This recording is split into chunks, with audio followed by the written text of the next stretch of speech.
యేసుక్రీస్తు నామములో మీ అందరికీ శుభములు. యెహోవా యొద్ద ఒక్క వరము అడిగితిని, దానిని నేను వెదకుచున్నాను. యెహోవా ప్రసన్నతను చూచుటకును, ఆయన ఆలయంలో ధ్యానించుటకును నా జీవిత కాలమంతయు నేను యెహోవా మందిరములో ఉండగోరుచున్నాను. ఇవి ఎవరి మాటలో తెలుసా అండి? దావీదు రాజు యొక్క మాటలండి. ఎంత అద్భుతమైన వరాన్ని దేవుని దగ్గర కోరుకున్నాడు కదండి.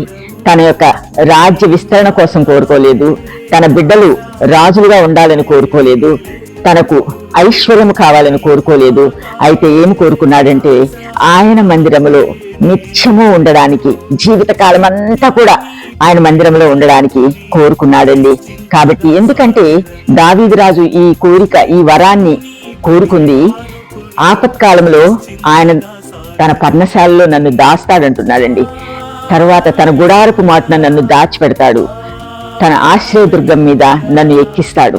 ఇది దావీదు రాజు యొక్క జీవితములో కలిగిన అనుభవము. దేవుడు తన జీవితంలో ఏమేమి చేస్తున్నాడో, తన 40 సంవత్సరాల రాజ్య పరిపాలనలో దేవుడు ఏమి చేస్తున్నాడు అవన్నీ జ్ఞాపకం చేసుకుని ఈ విధముగా దేవునిని వరమడుగుతున్నాడు. కాబట్టి ఈ దినాన ఆయన పర్ణశాలలో నువ్వు దాగాలనుకుంటున్నావా?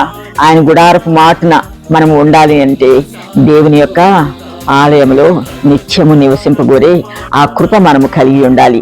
ఎందుకంటే మరి ఆయన తర్వాతే మనకి ఏదైనా సరే కదండి. సో కాబట్టి మరి దేవుని యొక్క వరము మనము అడిగేటప్పుడు ఏ వరమును అడగాలో దాన్ని మనం ఆలోచించుకుని అడిగి దేవుని దగ్గర నుంచి అనేకమైన ఆశీర్వాదాలు పొందుకుందాం. అతి కృప దేవుడు మనకు అనుగ్రహించును గాక. ఆమేన్.